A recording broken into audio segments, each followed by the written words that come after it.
একজন ডাইরেক্ট প্রার্থী হাতি প্রতীক চিহ্ন নিয়ে এসেছেন, আরেকজন ঘাসফুল নিয়ে টিএমসির প্রার্থী হয়ে এখানে এসেছেন।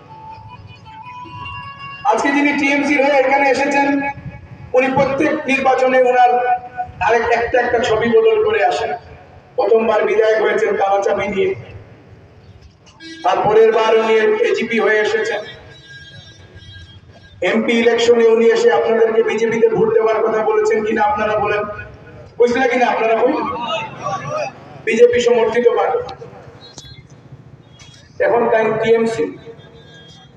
আপনারা সজাগ থাকুন, সাবধান থাকুন, ভোট বিভাজন করবেন না। বিগত এমপি ইলেকশন থেকে হেমন্ত বিশ্ব শর্মা শিখে গেছে যে মাইনরিটি এমএলএ সিটগুলোতে কিভাবে ইলেকশন খেলতে হয় আর কিভাবে এখান থেকে বিজেপি পাস করিয়ে নিয়ে যায়, সেই খেলা বিগত এমপি ইলেকশন থেকে আসামের মুখ্যমন্ত্রী শিখে গেছে। উনি জানেন 2 লক্ষ মুসলিম সিট থাকার থেকে যদি আমি এমপি পাস করে আনতে পারিছি, যে বিধানসভা সিট এমন কোনো বড় কথা নয়, এখানে আমি আমার খেলা খেলবো।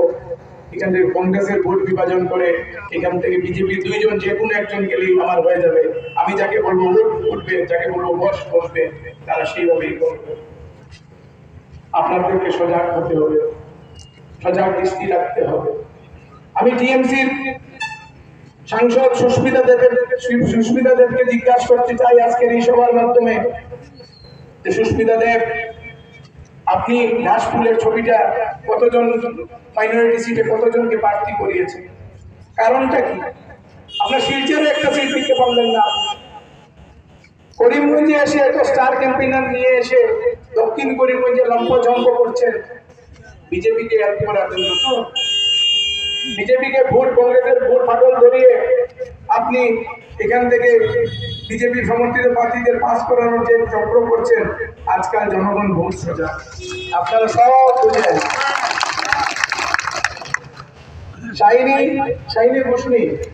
শাইনি ঘোষ, অভিষেক ব্যানার্জি, আরো যারা আসবেন সব এখানে, যারা আপনারা বসে আছেন, আমরা যারা মঞ্চে বসে আছি, আমরা সব এক একজন শাইনি ঘোষ, এক একজন আপনার অভিষেক ব্যানার্জি, হয় নাকি আপনারা?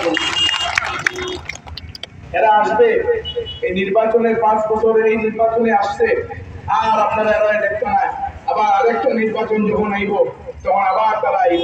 আসানা মিশা করেন আপনারা। আজকে যদি করিমগঞ্জ শহরে কিছু ঘটে, এই আসিমগঞ্জ বাজারে যদি কোনো ঘটনা ঘটে, আপনি কি এরা পাইবা না এই মঞ্চে যারা আছেন সন্তানকে পাইবা? হ্যাঁ, আপনারা বন্ধুগণ আমাদেরকে সজাগ